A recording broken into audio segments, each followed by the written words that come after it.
Hey, Cookies here. It's time to go over Resto Druid in Mythic Plus. So we're going to start right off with the talents. Opening up my talent page, this will be the typical build that you'll see, just a TLDR default build that you'll pretty much always want to run in Mythic Plus. The only real changes that we see are things like you could swap Cenarian Word for Abundance. Typically, I would take Abundance on weeks like maybe Bursting or Grievous. Weeks where you're going to be forced, or you feel like you might be forced to press more regrowths than you may be normally accustomed to. So if you're noticing that you're pressing lots and lots of regrowths, even after you have all your other hots rolling on the group, then Abundance is a great talent because it will increase the effectiveness of those regrowths in favor of more like group-wide healing rather than single target healing that you gain out of Cenarian Word. Next up, the only talent change that we'll really see, honestly, is going to be swapping Feral Affinity and Balance Affinity. You pick between these two typically, and essentially it's just two different playstyles. They both do fairly equal amount of damage. It's mostly just where your comfort level is and what you are able to perform the best on. So you should really pick what you enjoy more. So you should play with both and then pick your favorite. Basically, Feral Affinity is going to be a little bit more like priority damage and burst damage, but it's going to be more work. It's more risk versus reward playstyle because for one, you have to be in melee. Two, you have to like swap a lot of things that you're doing. Like with Balance Affinity, you really don't have to commit too much, but with Feral Affinity, you have to generate combo points. You have to then apply bleeds. You have to maintain those bleeds. So it's a lot more upkeep, but it is more rewarding in a sense. And then Balance Affinity is range, so you get to stay far away, you get to play a little safer. Most of your damage is going to come from Moonfire, Sunfire, and then like the occasional cast of Star Surge or a few ranged abilities. So a lot of Balance Affinity allows you to not even have to switch forms sometimes in order to maintain your damage because you're not having to worry about maintaining Rip and Rake like you do in cat form. So it's a little bit easier to maintain, and it's a good starting point. If it's just like you're trying to get comfortable with doing damage, I would recommend Balance Affinity first, and then switch over to Feral Affinity as you want to kind of take it to the next level. And then if you end up not liking Feral Affinity, it's totally fine to play Balance. You're really not losing too much damage on it, especially depending on the Legendaries and stuff that you run. So next up, you could run Mighty Bash and Mass Entanglement for certain dungeons, or if you feel like your group is lacking crowd control or interrupts, then Mighty Bash can be really good. But Heart of the Wild, again, if you're trying to do lots of damage, then Heart of the Wild is going to come out on top because it's the only talent here that actually increases your damage, and it increases it by a substantial amount. So it is definitely worth taking, but if you notice that you're not using it, or utilizing it to very much effectiveness, then you can definitely think about taking these more like utility-based ones. And then next up, the only thing I would really recommend in these rows is you could consider taking Photosynthesis instead of Flourish. Typically, Flourish is better for like burst healing and also for I guess like dealing with specific mechanics on bosses or things of that nature, while Photosynthesis will give you more like passive tank healing across the entire dungeon. So I typically just play with Flourish and I recommend it. Other druids are also pretty much explicitly playing with Flourish right now. I think it's just because of the way it interacts with certain dungeon mechanics and stuff right now. It just is the clear choice because it gives you a healing cooldown and it lets us focus more of our attention on doing damage. While Photosynthesis is nice, it doesn't have the same like on-demand healing that Flourish provides us. Photosynthesis really, all it does is just increase our tank healing, our sustained tank healing. It's not even like burst tank healing. Like Flourish is literally better for tank healing in specific moments compared to Photosynthesis. So it's something that you can consider running. It was a very popular talent in previous expansions and patches even. But Flourish has kind of become the dominant talent due to the way that the damage patterns work in dungeons. So just default to Flourish, but you can consider running Photosynthesis if you want. I notice a lot of people run Germination sometimes in pugs and stuff. You should definitely avoid this. Germination, you're having to commit twice as many GCDs to do very little like extra healing to the group. So it's literally just better to run Flourish because it's such a short CD. Germination isn't worth all the GCDs you have to put into it in order to make it an effective talent. All right, so that is our talents. Next up, we'll talk about covenants and legendaries. So as you can see here, for the most part, all the covenants, aside from Venthyr, have a lot of good representation right now in high keys. So essentially, I will break down each one and tell you its pros and cons. So we have Necrolord. This is typically going to be where you play Feral Affinity. And same thing with, let's just talk about one at a time, I guess. So Necrolord is going to be pretty much strictly Feral Affinity, and that's just because of the way it interacts with your spells and the Covenant ability itself. So the Covenant ability gives you a button that you press. It's called Adaptive Swarm. I believe I have it on right now. Oh no, I'm Night Fae. And what it's going to do is increase the effectiveness of all of your damage over time and healing over time spells on whichever target has the Adaptive Swarm, and the Adaptive Swarm will bounce to multiple targets. So it's really good for cat form because it allows you to get more effectiveness not only out of your Moonfire and Sunfire, but also your Rip and Rake from cat form abilities, which Balance Affinity will not see that same benefit. So you're getting 4 dots that get an increased benefit rather than 2. So Necrolord is going to be a Feral Affinity Covenant, and it's definitely the hardest to play out of all the covenants for Resto Druid. So this is the one that I would recommend once you're feeling more comfortable with really like taking that risk and reward gameplay of Feral Affinity and like trying to min-max it as much as you can.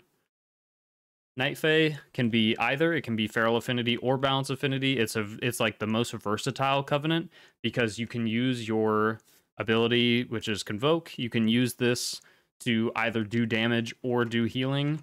And you can do it either in Balance Affinity or Feral Affinity or Human form. It's all very, very versatile. So it's the best starter covenant to take. You should definitely play with this if you're just getting into Resto Druid, or if you're not quite comfortable yet with doing damage. And then essentially what you can do is use those Convokes to mostly be a healing ability. And then as you get more and more comfortable, you can start going, okay, I'm going to jump into, Balance Affinity and then cast this Convoke so that it does mostly damage spells. Or say you're in cat form and you just jump in a cat form, use a cat form Convoke, and it just does a little bit of extra damage. And you can slowly start weaving in that playstyle of learning how to kind of like sacrifice some of your healing spells instead to do damage, which is like what Convoke allows you to do, because it can swap between being a healing spell cooldown or a damage spell cooldown. And then Kyrian, also versatile, but not in the same regards as Night Fae. It's versatile in that it's best to play Feral Affinity as Kyrian, but you can definitely get away with Balance Affinity just fine, and it's not a big deal. So Kyrian is also versatile. It also gives you some like potentially defensive benefits because you use the Kindred Spirits ability that you gain. It's your Covenant ability. You can use it on a player in the party, and you gain whatever their highest secondary stat is, you gain a big chunk of that for yourself. So say you have like a Demon Hunter in your group and their highest stat is versatility, you can use that on them, and then now you get an increased amount of versatility as well, which is actually really, really beneficial because now it makes you more tanky. And what it's also doing is it's a more like supportive role or a supportive covenant, I should say, rather than like Necrolord is purely like, I'm going to increase my own damage and do a lot of damage myself.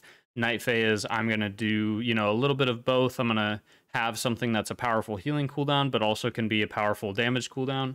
And then Kyrian is, I'm going to make somebody else in my party stronger than they normally are and give them benefits that increase their damage.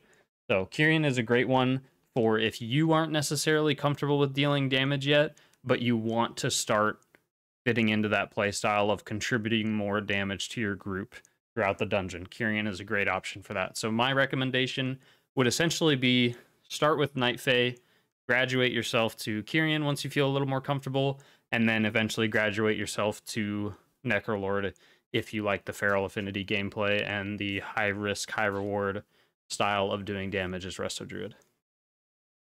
Cool. So that is Covenants. And then for Legendaries, So we have three main options that I'm going to talk about.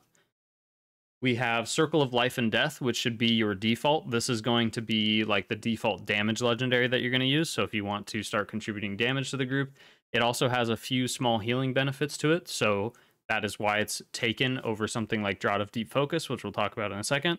So default to Circle of Life and Death because it's good on every covenant. You can run it as a Kyrian, you can run it as a Night Fae, and you can run it as Necrolord, and it will be like the highest damage legendary that you can run for overall DPS. The next legendary is going to be Draught of Deep Focus. This is primarily for Necrolord and Kyrian. It's not as good on a Night Fae, but it is still workable.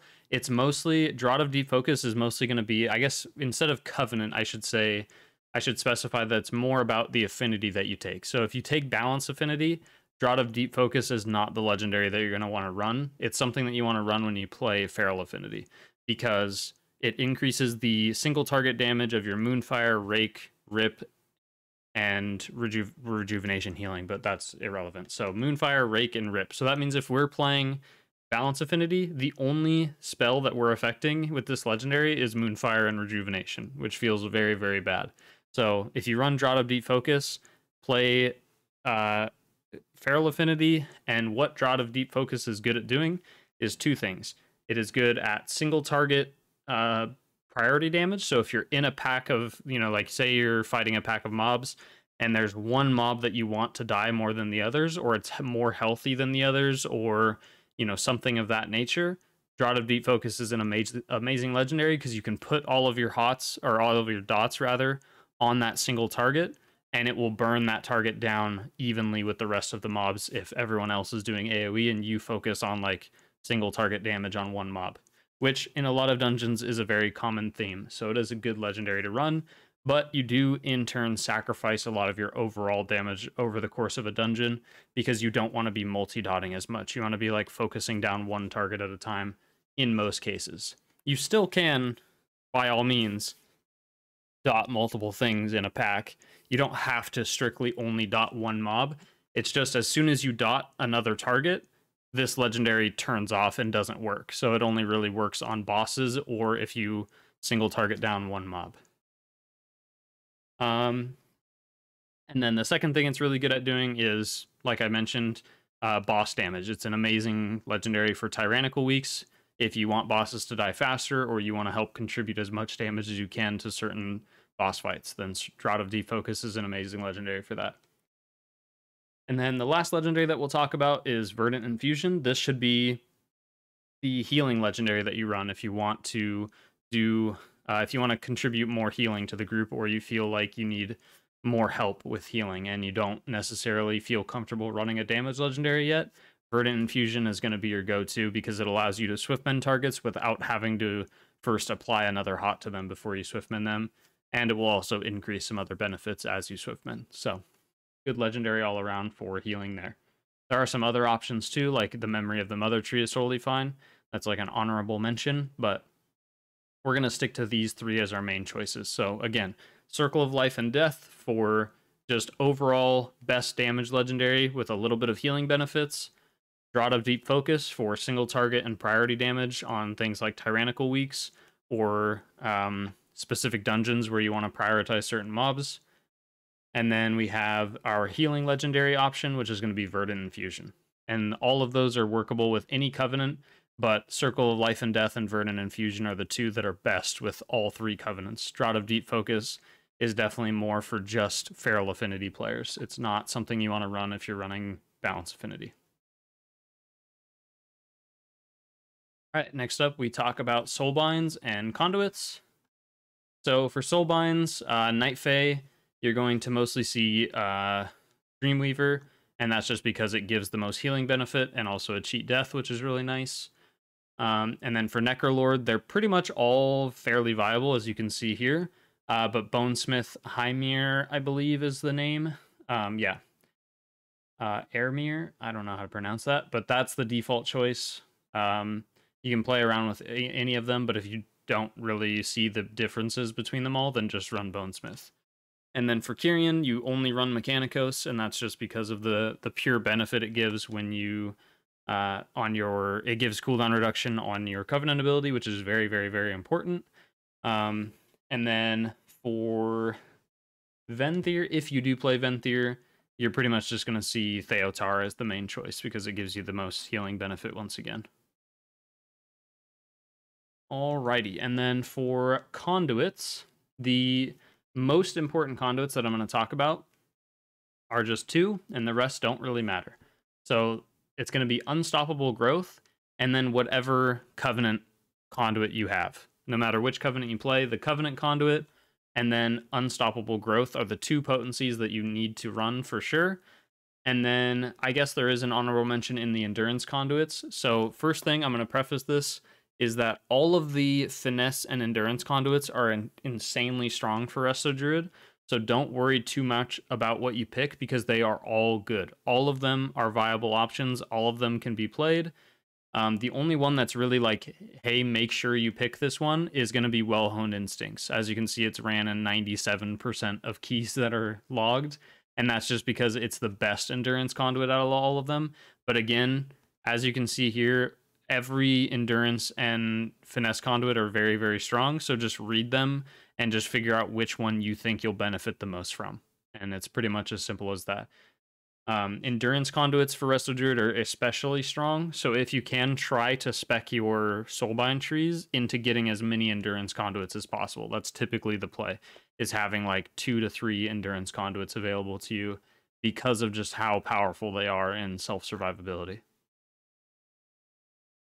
Okay, and then now we talk about stats and trinkets. So for stats for Resto Druid, they're really all good. As usual, you want to avoid mastery if you're trying to do as much damage as possible. You want as little mastery as you possibly can get.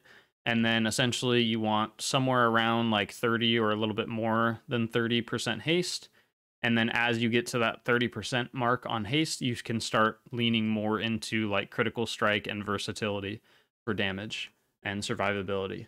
Otherwise, if you are more focused on healing and less focused on doing as much damage as you can, you should just always equip the highest item level that you can and still aim for that about like 30% haste. But other than 30% haste, your stats really don't matter, and you should just be trying to equip as much item level as you can to get the stats that you can get. And then for trinkets, as usual with all of the healers, it's going to be the same. So for Mythic Plus specifically, there are some different trinkets that are starting to crop up. Like I mentioned this one in my Holy Priest video last, is the Resonant Reservoir. This is going to be very, very powerful. You pretty much want to pick this up because of how much damage it does. But there are still totally other viable options. So you have Unbound Changeling, you have Solea's Secret Technique, you have Soul Letting Ruby, and you also have pretty much any trinket that gives you main stat and then a passive effect or active effect that gives you secondary stats in addition to that main stat. There's also this trinket that is also a good damage trinket from, I believe this is Tazavesh Streets of Wonder. And some people are running this in place of like other damage trinkets and stuff. So, yeah. So it's really any combination of these trinkets. Don't overthink it too much. Just equip a trinket that is like any combination of Unbound Changeling, Solea's Secret Technique, Soul Letting Ruby, Resonant Reservoir, the Male Elemental Envelope, or even like the Infinitely Divisible Ooze. Any of these trinkets that you see here, you can just mix and match them and it does not matter. They're all beneficial and good trinkets. All right, so now we are going to go over a little bit of gameplay stuff. So let's see here. I will go ahead and just open up a VOD of me playing. It's going to be me playing Feral Affinity, but we're going to talk about all the 2 affinities and stuff like that. But I'm just going to let this play, and then I will talk over it, and then we'll kind of dive into some specifics. So the first thing is tier bonus gameplay. What does tier bonus change about your Mythic Plus playstyle? Pretty much absolutely nothing. It gives you an extra hot on some of your heals, which doesn't really matter.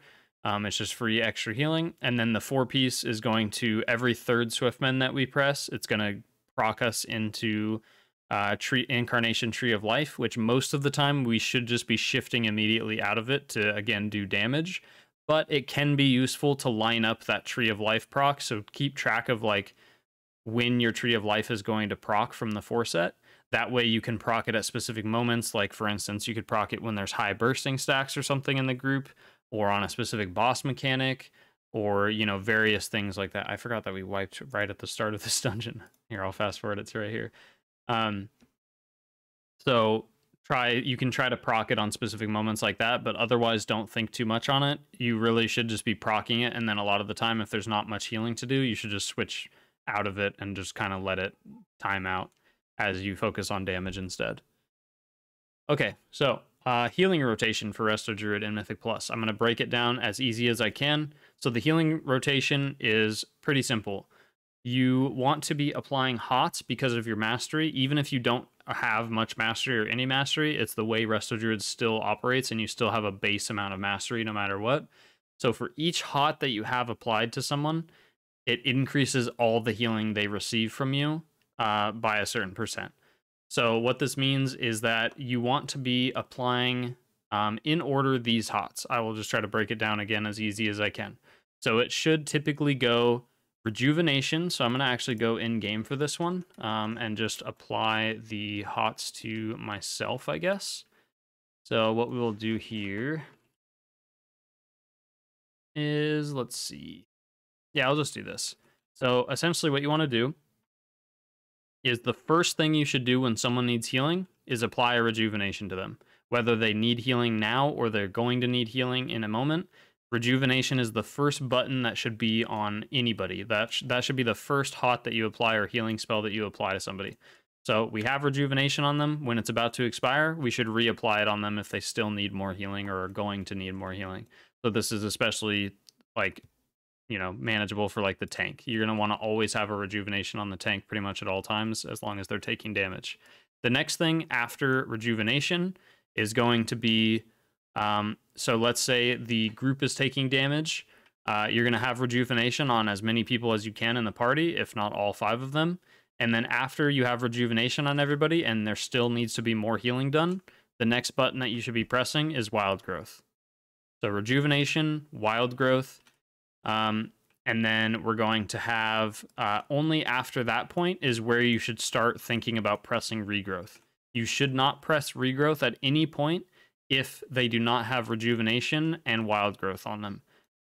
So there we press Rejuvenation and Wild Growth, and now I go, okay, I need more healing. I'm going to press a few Regrowths. But now Rejuvenation and Wild Growth are timing out. I reapply Rejuvenation, I reapply Wild Growth, and now I do the same thing. Now I can press a couple regrowths, and that's it. And now the first thing that I should have gone over, but we'll go over it now, is spell upkeep for healing rotation. So there's 2 spells that you want to upkeep most of the time in Mythic Plus. This is going to be Life Bloom and Efflorescence. So Life Bloom is our single target hot that we put on a player. This should primarily be put on the tank, so don't think too much on it about other targets. Just keep it on the tank at all times. And then Efflorescence, we just keep down on the ground and keep that up as much as possible in the group. So say we're here, and then in Mythic Plus, you know, you move around a lot, so we move out of it, and the group's over here fighting a pack. Even though this still has 17 seconds left on it, I just move it over here. So always keep Efflo down around where the group is at. You want it on as many people as possible, so typically that just means putting it in melee. And then, again, we keep Life Bloom on the tank. And then once we have these 2 things, so this is our spell upkeep, we now have Life Bloom and Efflo down. Now we can apply a Rejuve. We can throw Wild Growth on the group if it needs more healing. And then now, only now, we start pressing things like Regrowth.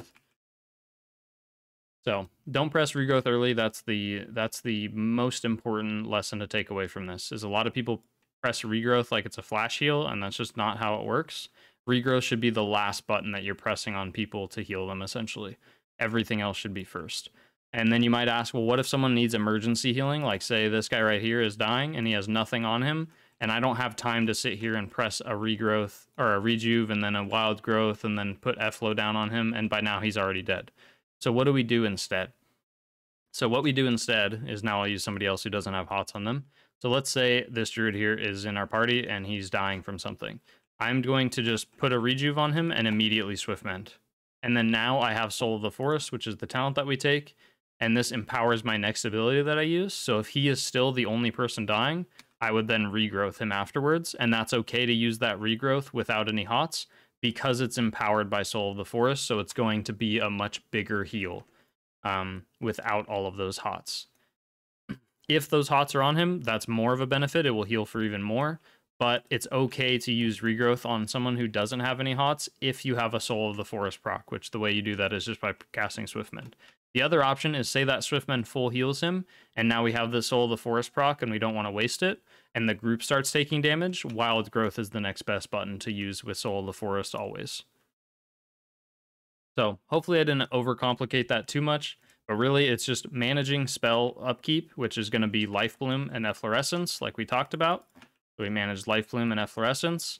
Now we keep Rejuvenation on everybody. We press Wild Growth when we need more healing. We press Regrowth when we need even more healing. And then for emergency healing, we use things like Swift Mend, Empowered Regrowths with the Soul of the Forest talent, and we use things like Convoke or, Tranquility, stuff like that. And that's going to be our cooldown usage. So Tranquility scales with group size, so it's actually very powerful cooldown to use in Mythic Plus. So essentially the way I typically use Tranquility is, again, it's going to scale with our mastery, so it does more healing the more hots people have on them. So what I typically do when the group is going to need a lot of healing and I can kind of tell that is happening, or say we're a little bit late and it's happening right away, I'm going to put a couple regrowths or rejuvenations out on the party. I'm going to Wild Growth, make sure Efflorescence is down, make sure Life Bloom is out, and now I'm going to press Trank. And this Trank is going to do a ton of healing to the group because we have all these active hots. And then when Trank is done casting, we have Wild Growth up again, so we can press that. We can refresh a few rejuves, and then if the group still needs healing, that's when we go into regrowths, like we talked about before. The next spell to talk about is Flourish, and we're essentially going to use Flourish when we apply all of these hots that we've been talking about. So we apply Rejuvenation, we have Efflorescence down, we have Life Bloom out, we have Rejuvenation out, we have Wild Growth out, and now the group still needs more healing. We're still dying, people are still taking damage. So I have all this stuff out, I'm going to press Flourish, and that is going to do even more healing and extend all of those hots on the party. The best way to think about using Flourish is try to always follow it up after a Wild Growth. So you press Wild, like say group's taking a bunch of damage or a boss mechanic is coming up, you're going to Wild Growth and then instantly Flourish. And that's obviously after you have all those prerequisites down of Life Bloom, Efflorescence, and Rejuvenations out on people. And then the last thing is Convoke in Heart of the Wild. So Convoke, if you're Night Fae, you're going to typically, we already talked about this in the Covenant section, you can use it as kind of a damage or healing ability. The one thing I will mention is you can actually use this ability.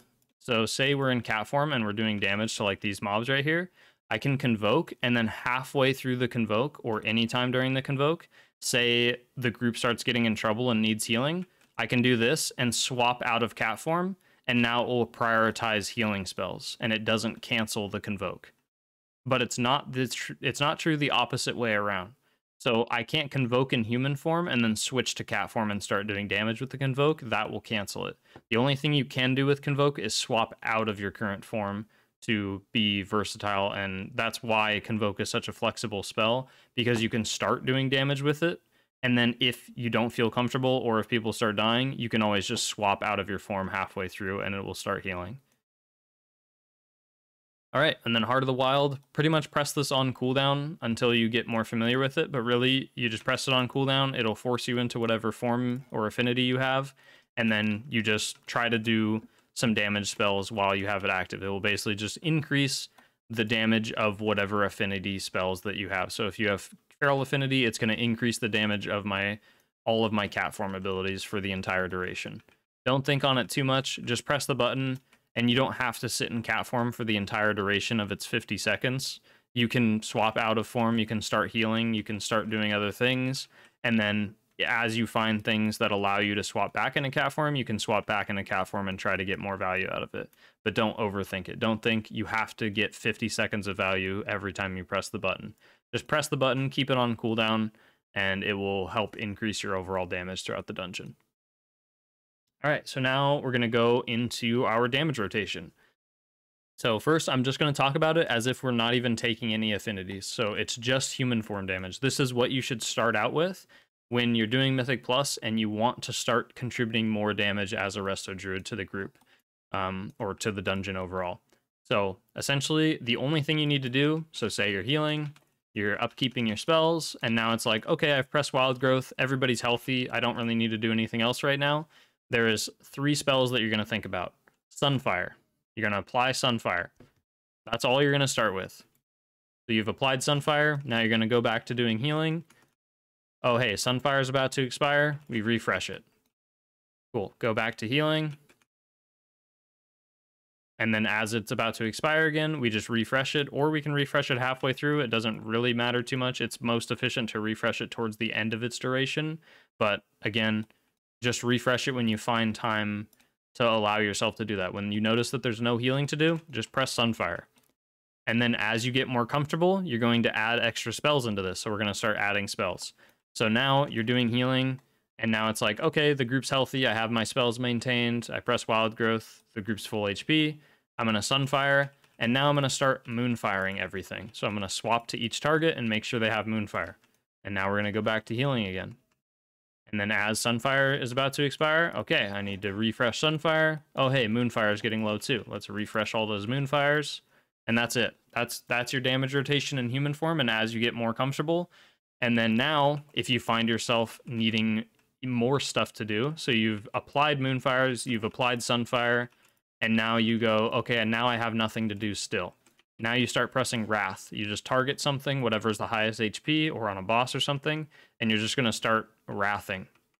And then you can still freely, this allows you to be more flexible and not have to worry about this high risk, high reward playstyle that everybody talks about with Resto Druid. And it lets you still just focus on healing, and then immediately just have buttons to go, okay, I'm going to swap the damage. Press Wrath. Oh, hey, the group's in trouble. Wild Growth. We go ahead and Swift Mend. We go ahead and Regrowth. All right, now I refresh some dots because they're getting low. Cast a couple Wraths. Oh, hey, the group needs healing again. We're going to Wild Growth and Trank, or press Convoke because that was an accident. And now we refresh those dots, and it's just going to bounce back and forth like that. That should be your main focus. So that's like level 1 of doing damage, is applying Sunfires, Moonfires, and then pressing Wrath in the downtime. So next up, we're going to talk about Catweaving. So Catweaving is going to follow a very similar pattern. It's just we're getting rid of the Wrath.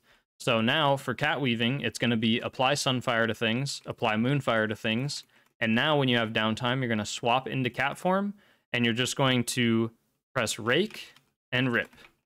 Rake, Rake, and all you're going to do is pretty much focus on those 3 abilities. So don't worry about the Rip at the moment. We'll talk about that in a second. So it's going to be apply Sunfire, apply Moonfire, apply Rake. So we go through, we make sure everything has Rake. There we go. We refresh the Sunfire, and now you can notice, hey, I'm starting to run out of things to do. And now as you hit 5 combo points here, and it doesn't necessarily have to be 5 combo points, but typically when you start capping out on your combo points and you're doing this rotation, now you're going to start weaving in rips. So now it's apply Sunfire, apply Moonfire, apply Rake, and then as we get these combo points up and have nothing to do now, we apply a Rip. And then that's it. And so let's break that down on like a single target mob, because it makes it a lot easier. So we're fighting a boss or something, so we Sunfire the boss, we Moonfire the boss, now we go into Cat form, we Rake, and then our filler is just casting Shred or Swipe, and then we apply Rip. And now it's like, okay, Sunfire is about to time out, we're going to Sunfire. Moonfire is about to time out, we're going to Moonfire. Rake is about to time out, we Rake. Now we have all of these dots active and don't have to refresh anything. We just press Shred or Swipe. Shred is single target, Swipe is any AoE. If there's more than 1 target, you just always press Swipe instead of Shred. And now it's the same thing. We're just maintaining these 4 dots at all times on single target. That's what's the most important, is just maintaining these 4 dots at all times and then filling the gaps with whatever else. And now if we're at max combo points and this Rip is still full duration, we can just use a Ferocious Bite instead to spend those combo points on single target. And so now we go over to AoE like we were before, And it's just going to be, now we're just going to break it down into 3 spells instead of those 4. So it's Sunfire, Moonfire on everything, and then Rake on everything. And we don't need to worry about applying Rip to everything. It's just when we have combo points and want to spend them, we can Rip something. And then it's maintain Moonfire, maintain Sunfire, maintain Rake as it starts getting low duration. And then as we get combo points to spend, so now we can swipe because we have nothing to do. And then as we get combo points, we just rip a target that is healthy. And that's pretty much it. And then once you get to a certain point where it's basically going to be, once there is a certain amount of targets, you can actually, there's this website here called Questionably Epic. They have a really good article. I will try to remember to link it down in the description below. And it goes over more in depth of like how many targets you should be doing each thing. So here it like breaks down the 1 target rotation. Here it breaks down like X amount of targets depending on your covenant, and then X amount of targets based on your covenant again. And this is where it gets to the point where once you have a certain amount of targets, you should just be applying Sunfire and then just pressing swipe. And you don't spend combo points. You don't worry about Moonfire or Rake. You literally just sit here and spam swipe. And then when Sunfire gets low, you swap out, Sunfire everything, and then you just spam swipe again. And that's like the big AoE rotation that you would use in things like the other side when you're in Ardenweald and stuff like that. So that is the damage rotation for Feral Affinity, and now we're going to just do the same thing for Balance Affinity, which is even easier. So for Balance Affinity, again, our goal should be Sunfire and Moonfire on everything. And then all we're going to do is once we have Sunfire and Moonfire on the target is, I guess we'll break this down on single target again first. So we make sure that it has Moonfire and Sunfire. And then we're going to, once we have nothing to do here because we have these dots rolling, we're going to go into Balance Affinity, which is what I'm in right now. I'm in this little astral form. I just don't have the chicken form. Then you're going to press Star Surge. And then you can see I'm tracking my empowerments here, which is basically either Wrath or Starfire. And you just want to get either one of these down to 0. So we're just going to Starfire again, just for an example. Refresh Moonfire and Sunfire. And now this right here is a Wrath Eclipse. So it's a solar eclipse, which means we need to just be pressing Wrath. So when the bar is yellow, if you're using my weak aura pack, then you're just going to press Wrath. Now we're going to refresh that Moonfire and Sunfire. And now you're going to see we press 2 Wraths, and now we're going to get a Lunar Eclipse. So now we just press Starfire. We should be pressing Star Surge on cooldown, which I tracked the cooldown right there. Oh, hey, I need to refresh my dots. Now we just keep casting whatever spell is empowered, and then it always alternates. The empowered spell will always become the one that you didn't have before. So now it's going to become a Solar Eclipse. So now we spam Wrath. Oh, hey, I need to refresh dot on the boss. Now we're pressing Wrath again. And then it's Moonfire. Still pressing Star Surge. So it's just keeping Star Surge on cooldown, keeping dots on the boss, and then just using whatever empowerments you have. And then when you're in AoE, once you get to a certain amount of targets, I don't know for sure the specifics, so don't quote me on this, but I believe once you're about at like 5 targets, so in most AoE situations, we'll just say, to make it simple, you're basically going to just be pressing your lunar spells, so your lunar strike. So you're going to apply dots to everything like normal. So we apply Sunfire and Moonfire, and then we just spam Starfire, even when we're in, so like you'll see here, when we go into our solar eclipse, and we can still keep Star Surge on cooldown if there's like a priority target or something. So we keep dots on everything, and now we're just going to spam Starfire. So I'm going to get this Wrath, or the solar eclipse here. I'm just going to keep pressing Starfire because it's the AoE ability. And this is specifically if there's like, again, like I said, like 5 or more targets, you can just sit here and spam Starfire and not think too much else about it. And then just maintain dots on the targets. So Balance Affinity is much simpler than Feral Affinity, as you can see, because there's much less things to upkeep. That's like the hardest part about Resto Druid, but that is the main thing about Resto Druid. When you're dealing damage, don't focus so much on like what your rotation is. It's more just upkeeping damage spells, which are Sunfire, Moonfire, and then, you know, other things like Rip and Rake if you're playing Feral Affinity. Outside of that, what you do outside of these dot durations honestly is not going to affect your damage nearly as much as just making sure that you keep these dots up as much as possible. That is what's going to increase your overall damage the most, is by just upkeeping this stuff on bosses and on trash packs and stuff. So that is the that is the damage rotation. So hopefully I broke that down easy enough. This definitely turned into the longest video that we made, but I kind of was expecting that with Resto Druid. For improving further, I would check out the Discord that we have. In the community Discord, I have a channel right now where you can post logs or VODs, and I'm doing completely free, no strings attached or anything, log and VOD reviews. And yeah, so it'll eventually become a thing that's only available for Patreon supporters to post in, but for now anybody can do it as we kind of like test run it and just see how people like what people think about the review channel. So yeah, go post a log or a VOD in there after you do some M+, and thank you so much for watching. I hope this video was helpful, and I hope you have a wonderful day. See you later.